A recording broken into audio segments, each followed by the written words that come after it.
Hello, everyone. Hello to LinkedIn. Hello to everybody logging in from YouTube as well.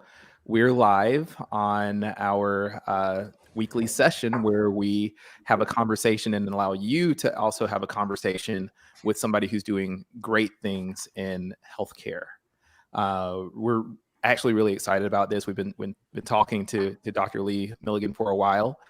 He is currently the Chief Information Officer at Asante in Oregon, and has much to share about the changing tide of IT leadership, and ultimately how that's integrated into healthcare strategy. Myself, I perform data science projects that are market facing, along with co-hosting this show, along with Sheetal, who's our chief operating officer. So any words of intro, Sheetal, before we go ahead and get started? No, I know that the next 30 minutes are going to be jam-packed with Dr. Milligan. He has, in our experiences and conversations we've had, we've been so impressed on how he went from the CMIO role and being a physician at a health system for a number of years and then moving into the CIO seat. So Lee, really excited to talk to you today. Good morning, Sheetal. Good morning, Chris. Good morning, everybody. Really happy to be here. I feel like we have the right combination of people here at the table to have a fun conversation today. Fantastic. And to get things started, so Sheetal was just talking about his journey, about Dr. Lee's journey into being a chief information officer working in ITS, but he began as a physician. One thing that I wanted to emphasize, just to get the conversation started, is just all the different definitions and thoughts that people have around what healthcare IT is, what healthcare IT leadership is, what that function should actually be doing, how strategic that role should be, or how involved it should be in strategic decisions. So to help level set and to help get everybody on the same page on what IT actually is, Dr. Lee, could you tell us how you view what is the function or the purpose of IT within a health system? I think at its core, the function of IT within a health system is really about achieving the strategic goals of the operational leadership. And historically, that was really around just kind of supporting them in what they're doing when we had kind of a pre-EHR state. But now that the EHR is nearly ubiquitous and technology is integrated into nearly everything we do operationally, with mobility and digital platforms and everything else we're doing today, I think that IT has to be that partner with operations in order to accomplish the goal. So at the end of the day, it's really about identifying the operational goals and then having IT put in place all the pieces so that operationally they can be achieved. Great. So that's a great view of the world. So you're saying that once operational goals are identified, IT is there to put into place the pieces that facilitate that mission and those goals to happen. Yeah, and I can give you a couple examples of kind of where that plays out. So if you think about quality, so we've been on this quality journey for a long time, and quality is kind of key to having a successful health system. With the electronic health record, we can influence quality in a way we never could do before. Once we understand the workflows associated with the delivery of care, then we can put in place the pieces, the digital pieces, that allow the right pathway to be the easiest pathway for the provider or the nurse or whoever else is using the technology.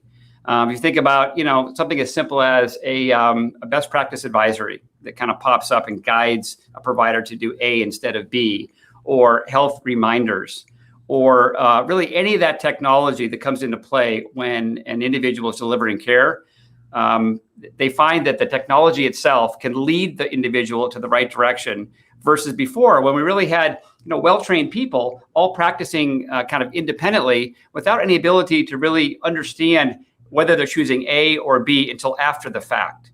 And so now we can get ahead of it on the front end and we can direct it based on what we build out with the technology. Got it. Lee, there's an interesting premise in there you mentioned. You talked about this shift in an interview that we saw last year, which was a shift from sort of just thinking of it as delivering customer service to IT's role and really enabling the customer experience. Obviously, with COVID, that got turned not only upside down, but it tripled in sort of the role that customer experience had in this environment. How have you seen sort of the role of IT change with the pandemic? Is the customer experience as important? The way I'd approach it is, first I want to define customer. So, from an IT perspective, my customers include the patients, of course, Yep. but really they include the people using the technology within the system. Okay. Because if I can enable them to use that technology effectively, then they can better care for the patient when it's all said and done. I get asked frequently, doesn't the patient come first? Well, yes, they do, but it's more nuanced than that. If we treat the docs and the nurses and the advanced practice providers and everybody else who's using our technology really, really well, they're better positioned to care for that patient moving forward. And I can tell you, as somebody who used the technology, years ago, I can tell you that, when you're frustrated with what you're using, it is hard for that not to be translated to your experience with the patient. Yep. And so for our team, what I keep telling them is focus on the customer to have their experience be great so the patient can have great care. I love the way of looking at that view of the world, of looking at from a service perspective, the people that you're immediately servicing, and then the people downstream that they're servicing, which is the customer. So when Chital brought up kind of that consumeristic shift, that shift in mindset, there's another shift in mindset that we're seeing a lot of too, which is the shift towards a focus on value-based initiatives. So as we're thinking through the changing role of the chief information officer in healthcare IT, how does value-based care play into this? Yeah, so it's been such an interesting journey around value-based care. If you go back to the initial goal around kind of the triple aim and the quadruple aim, it really was about kind of identifying, the patient experience, the quality, the cost, and also the provider experience while using the technology. And if we continue to hold those core elements close, I think all the other things that are coming in the way won't confuse us. So now as we look at how we map this out from a technology perspective, we have to ask, is our technology further enabling the quality? Is it further enabling the patient experience? Is it further allowing us to have insights into our cost so that we can be mindful and good stewards of that money? And is it further enabling our ability to decrease the abrasion that technology has introduced to the providers? And so I like to keep coming back to those kind of 3 or 4 tenets and apply those to any new technology we may be considering. Fantastic. And so you're sharing a bit on, hey, these are tenets that work overall as innovation, as change rolls in. What are some other views, or what are your thoughts just on the role of the chief information officer in general? And like we talked about the IT department and its charge, but how do you see the importance, or how do you factor in the role of what makes an effective CIO? I think in the old days, a CIO could get away with simply kind of managing individual aliquots of technology within the organization, and manage a few people and making sure the lights stay on and technology continues to roll forward without too many unplanned downtimes. That worked for a while, but within the last 10 years, there's been a huge revolution in what this role really means, in my opinion. There's been, great examples, I think, within the industry of CIOs who've been able to kind of leap above that old framework and be part of the conversation about where operationally the organization is headed. And I personally feel that the CIO needs to be in all of the conversations around decisions about what we're going to do operationally when they're big decisions, whether that means acquisitions moving forward, whether that means pivoting as it relates to strategy, if there are large considerations around finance. All those things have a technical element to them. And it's being very easy to make mistakes as it relates to those topics. So for example, let's say we're going to acquire a new private practice or a new system. And operational folks get together, they meet with the CEO, maybe the chief operating officer, they meet with the outside entity, and they shake hands or bump elbows, whatever it takes nowadays, and they agree on something. Well, that's great, but what if what they agreed on doesn't correspond to something else that's been in the works for a year and a half? The example would be if you have some sort of big implementation about to happen and there's a freeze, between, date A and date B. Well, if they've agreed that the go live is right in the center of that, then we've got a problem. Yep. And so those are the kinds of, that's a small example, but those are the kinds of examples that I think without the CIO as part of the conversation, the operating folks really can get in trouble very quickly. Thank you for that. And that kind of leads into the next thought, which was that really elucidates where and when the CIO needs to be involved in strategic decisions, which is clearly at each one, so that operationally you can follow up on that. But just in general, so we're seeing higher demand for faster paced analytics. We're seeing interest in artificial intelligence, and that doesn't just come from IT departments. It seems to be coming from all over various areas of the hospital. So knowing where, like just looking at where the CIO fits in strategically, and where hospitals might be misstepping in some of these efforts. Just curious, what kind of mistakes are you seeing, or what kinds of challenges are you seeing when technical leadership isn't involved in these newer decisions? Yeah, so I want to go back a little bit to what you said about AI and machine learning and whatnot. That obviously that's going to play a huge role moving forward. I will say the recent past, our runway up till right now has been not a straight path. And there's been some disappointments. I remember looking at some of the AI technologies without naming names. There was one that was quite marketed, I'll say, a few years back. And I was disappointed in its actual capabilities. And they were, in my opinion, kind of getting out ahead of where the technology currently was. In the industry, we call that vaporware sometimes. But in reality, they were attempting to apply something that didn't correspond to its capabilities. And if you do that, you're destined for disappointment. And so I've seen that quite a bit.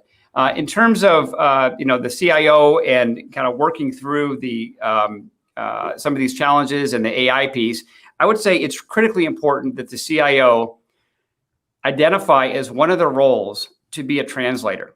Now, stop and think about this for a second. You've got a clinical team and an operational team, your CEO, your chief operating officer, your chief financial officer. These individuals, these men and women, did not arrive to their positions because they're dumb. These are smart people, right? They figured out, the cognitive pieces of it. They understand their domain very well. They've learned to navigate politics in order to be able to arrive at their position. And ultimately, they're very enabled folks. But when it comes to technology, I've noticed that frequently their brains just kind of shut off around this stuff. And it's because it is a complex field and there's a lot of nuance and it's not part of their day-to-day stuff that they do.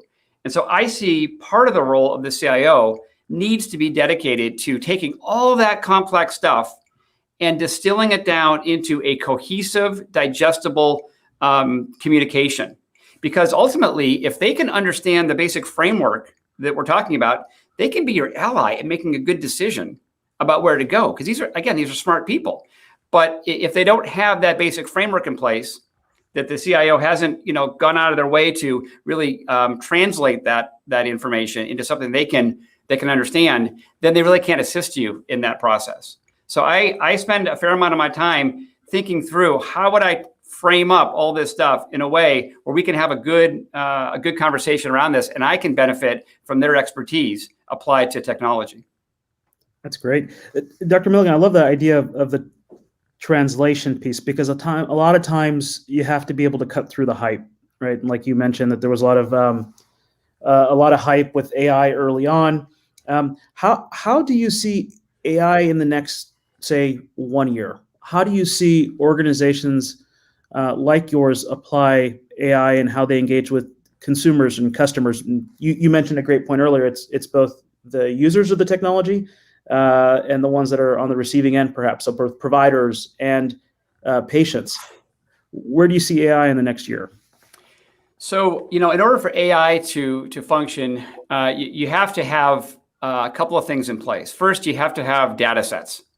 You have to have robust data sets that are representative of your patient population that you ultimately wish to take action on moving forward. Second, you have to have some level of data science expertise. And I'll tell you, it's getting harder and harder, I would say, for community health systems to be able to leverage that. It's infrequent that they have internal expertise to apply true data science to large data sets.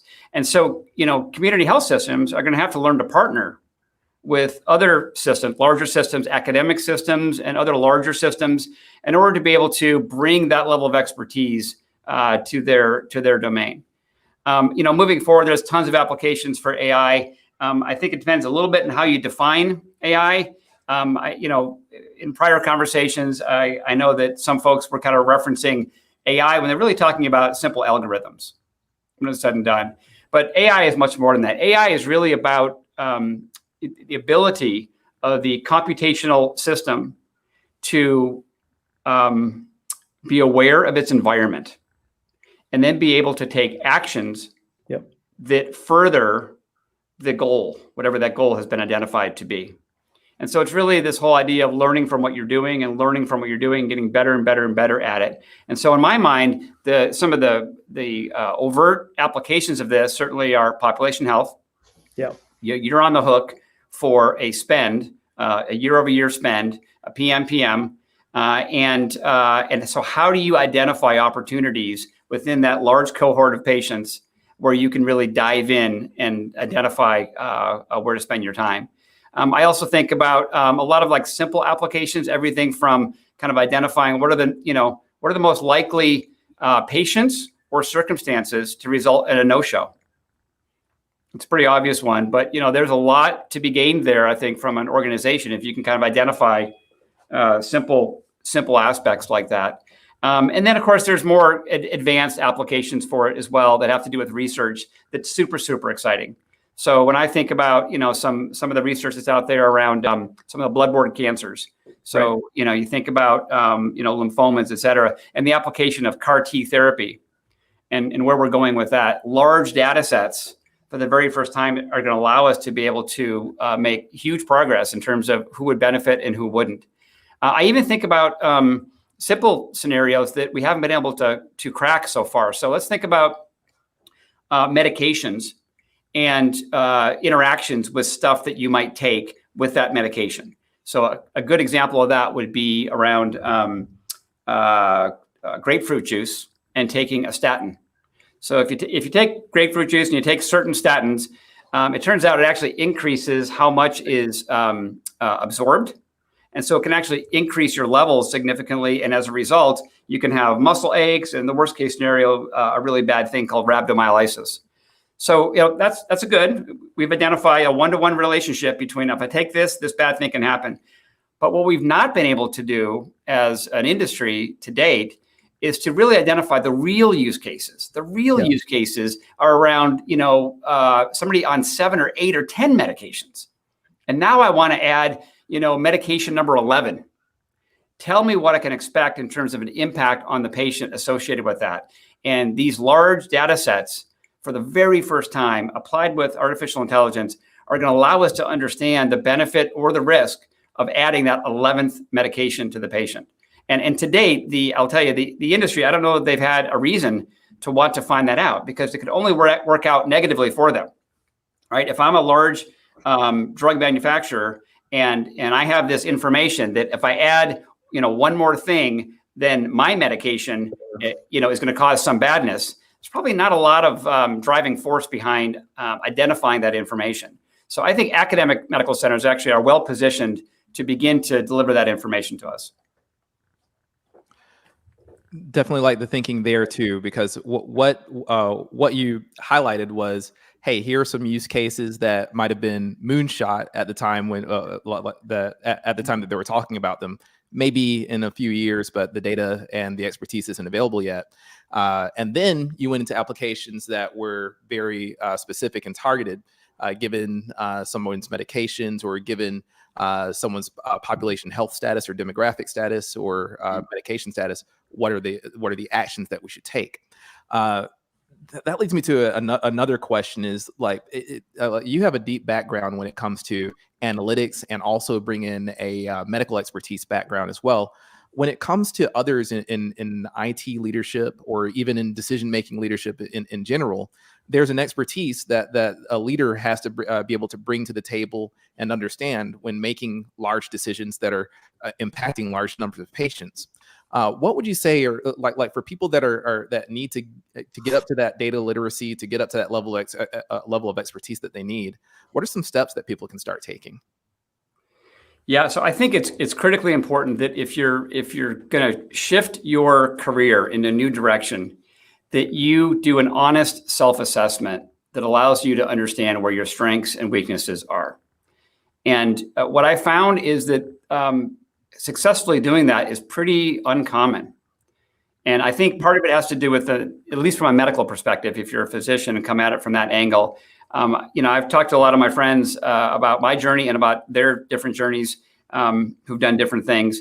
And it's rare that a physician is able to kind of think through what do they not do well and really hone in on that and call that out. And then once you've identified that, then take action to do something about it. Because everybody who's in the conversation has something they do really well and something they're probably not very good at. So if you can identify that, and sometimes the best way to do that is to ask your closest associates, people who you've interacted with before, and they'll give you honest feedback. And so when I've done that in the past, I've gotten really good feedback around what that was. I'll give you one example for me. So when I moved into the CIO role almost 2 years ago now, I recognized that I hadn't spent a lot of my time dedicated to security. And so, obviously that's one of the big areas to focus on. I really need to understand that. And I felt a deep responsibility to the organization to make sure I understood it well enough that I could be confident that we have in place a system that can effectively thwart potential attacks. And so I took that as a mandate that I need to understand this. So I've spent the last almost 2 years now dedicating a lot of my days to understanding, reading, watching videos, talking to my security team, talking to outside experts. I was able to work with a guy named Bill Russell, who's a friend of mine, to put together a virtual collaboration, I'll say, with 2 other health systems around what we're doing from a security perspective and what they're doing. I'm currently in the Chime CISO bootcamp right now. And so it's those kinds of things where if you can just honestly assess where you bring it and really where you don't, and then take some sort of action to get to a better spot, I think then you'll be able to set a course where you want to go. I think that the big risk is that you assume that you either know it better than you do, or that it won't become an issue for you moving forward. Those 2 risks, or those 2 assumptions, I think are fraught with error. Fantastic. Additionally, so we're getting some good questions in from the audience as well. So I wanted to kick it off with Darren Birch at Legacy Healthcare, who asked, what's the hang up as far as organizations that are slower to adopt AI? I caught some glimmers of it with some organizations offering false promises and it being difficult to dissect the real from the fake. But your perspective, though, what are some strategic what are the hangups that you've seen where there might have been a really good AI use case that just didn't go through? Yeah, I would say that looking back at how medicine has evolved, physicians were given tremendous autonomy. Yep. And the autonomy was kind of a two-edged sword. You were free to make decisions, but you're also 100% on the hook when things went awry. And that was really just a framework that was in place for a variety of different reasons. I would argue that framework's the wrong framework. We don't win football games with just the quarterback, right? It takes an entire team working in synchrony, almost like a symphony, right? They really need to be able to work in concert in a predefined way, a play that's been called, that everybody understands and knows, that everybody has a role to play in that process. And so, I think docs have been trained one way But the reality is a better way to deliver healthcare is this other way. And so when technology attempts to introduce these things that kind of get them into that kind of play as a team scenario without kind of a broader conversation about why we're doing this, then I think a disconnect is going to be there. I think the best systems have sat down and had great conversations with their docs about process. And they've said, look, we don't necessarily want you to be on the hook for all these things. We want you to be leading the orchestra. We want you to be the quarterback, but we want you to have the tools and the people around you to get the job done. And I think, in a common environment outside of direct patient care, we can sit back and decide, structurally, what is the best care for 90% of our patients? And then once we decide that, let's hold ourselves accountable to that. And one of the ways we hold ourselves accountable is by creating the technology that kind of nudges us in the right direction. It also allows us to be able to later look and say, did we follow that or did we not follow that? And if we didn't, why? Yeah, I think Chris and Lee, one of the things that I have seen, at least as a pattern from the early aspects of trying to drive, and AI is a nebulous term, but, algorithms, machine learning driven approaches has been the sort of, and you mentioned one name, you didn't mention the name, but I think I know what you're talking about, Lee, there, but was almost, there's no transparency, right? You're building something that has this level of hype, it's going to advance the cause by doing this. And I think I remember the marketing videos for the one you're describing. There was a lack of transparency in the middle to try to convince physicians and all stakeholders of how this model was built and how it's going to work. So I do like the concept of, you have a lot of stakeholders, and transparency, data transparency is going to be one of the big elements. And in fact, I think we need to invest more time in it, because as I think it was Ed Marks on one of our earlier, and I know Ed well, had said it's sort of our moral obligation in healthcare to advance a lot of these efforts. But yeah, that's well said. And the only thing I would add to that, you sparked my a memory of a quote from a while ago when you said that. Great claims require great evidence. Right. Yep. And so I think docs, again, these are smart people that have climbed the ladder. They're in their post. They got here because they knew what they were doing. And now this large claim is being made, but it's a black box in terms of how that claim got there. And so we need to be really transparent about how we derive our numbers. And I would argue that going back to having a robust data governance process in place is key to that whole process. If you have a great accountability structure in place where, we have a ton of people involved from the executive level all the way down to frontline staff who are data stewards of how the data is ingested, and the system understands that you've invested a lot of time in getting this right, and you can say with some level of confidence that this metric is true, both the numerator and the denominator, and you can showcase where that numerator comes from and where that denominator comes from, and you have that transparently showcased, then it's a different conversation with your docs about the ultimate result of that metric. Great. Thank you for bringing that point up, Sheetal, about the previous remark that Ed Marks made about the moral obligation.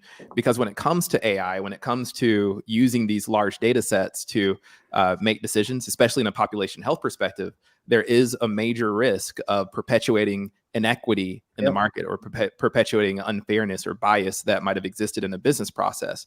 So it does really behoove an organization, even if the use case is good, even if the predictive model does perform well, if it's a deep enough use case that has a powerful impact on patients, then the transparency becomes key.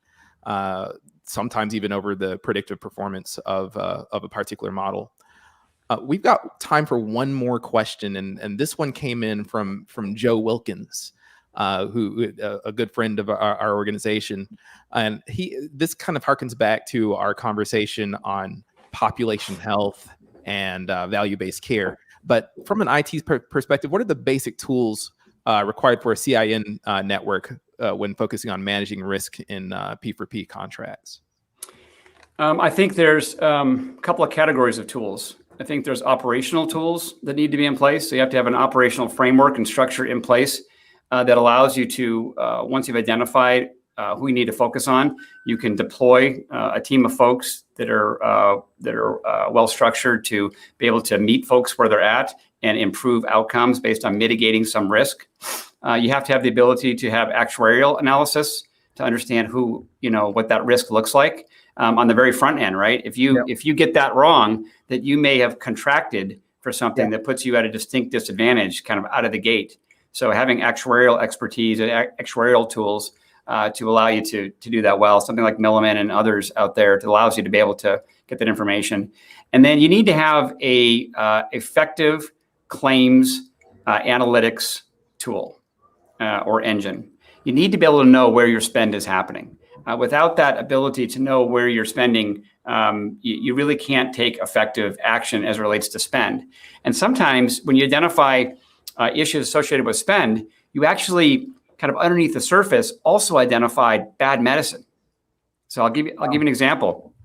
So let's look at low back pain imaging. For years and years, we've been trying to fight this battle where for a variety of different reasons, there's generally within the industry too much low back pain MRI imaging. Yeah. And there's very clear guidelines that have been in place for a long time that have to do with, it does basically two things. It says, look, is this mechanical in nature, the back pain, or is there something else that's like a red flag? Is there evidence of cancer or a fever or something that is a red flag that forces you to, or that suggests you should get an MRI right away? Barring a red flag, and if it is mechanical in nature, the goal is to wait, because the vast majority actually get better on their own. Yeah. And we had this saying I had in residency with my buddies. It was called the acronym was VOMIT, and it stood for Victim of Medical Imaging Technology. and what that meant was, we were doing so many exams and so many CTs and MRIs. We were finding things, but frequently what you found, all it did is make the person worry and make the person kind of attribute something on the scan to their symptoms when there really wasn't a connection there. So we used to call that VOMIT, Victim of Medical Imaging Technology. And so sometimes when you look at your claims data, let's say, for example, you identify that in one particular area, one particular clinic is ordering way too many lumbar MRIs. And when you dive into the details of it operationally, you see that for whatever reason, one of the docs or advanced practice providers may not be following the guidelines. It may not even understand the guidelines. It may not be their fault. It just may be that they don't understand it. And that's an opportunity for education and training and kind of bringing them on board. And so I would argue that claims data engines allow you to be able to not only improve your financial scenario associated with your risk-based contract, but can actually help drive better patient care. Well, gosh, I wanted this. I was trying to get this to be a Joe Rogan style thing where we go on for 4 hours, but unfortunately, we don't have the time to do that. But honestly, it would be a great conversation if we could. But either way, we can hopefully talk again. But any final thoughts to share with the audience before we wrap up? I would say it's a fantastic time to be at the intersection of healthcare and IT. It is so exciting where we're at right now, between the advent of AI, the ubiquitous nature of EHRs, the 21st Century Cures Act, which, although it causes me heartburn philosophically, I'm fully supportive of. So many great things are happening right now in the industry. It's almost a magical time to be in the industry right now. And if you have an interest in it, my advice would be take it to the next level and do some investigation. Google it, take a class, do whatever you got to do, but understand this space is growing, and it's a great time to be in this space. Wonderful. Thanks, Lee. Thanks for inspiring us on a Friday going into a holiday weekend. Looking Sounds forward great. to our future conversations. Hey, nice talking to you guys. Bye, everybody. Thank you. And thank you for staying with us.